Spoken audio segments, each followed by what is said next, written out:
আজকে যে মানুষটার গল্প শেয়ার করতে যাচ্ছি সে এমনই একটা মানুষ, আর তার গল্পটা আমার কাছে শেয়ার করার সময় এতটা লজ্জা পাইছে বলে বোঝাতে পারবো না।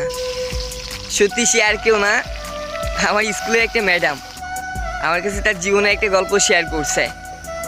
সত্যি আমিও ভাবতে পারিনি ম্যাডাম আমাকে দিয়ে তার জীবনে একটা গল্প শেয়ার করাবে। আজকের গল্পটা আমার জন্য অনেক স্পেশাল।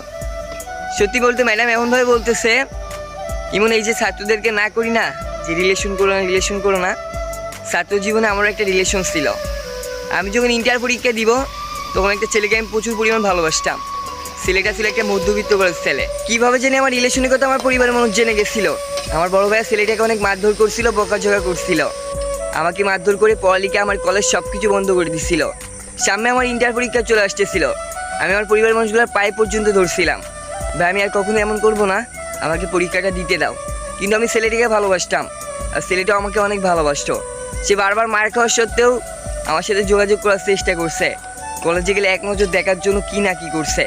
সত্যি বলতে আমরা দুজনকে অনেক ভালোবাসতাম, তাই আমরা চিন্তা করছিলাম কোনো রকম ইন্টার পরীক্ষা দেওয়ার পরে আমরা পালাই যাব।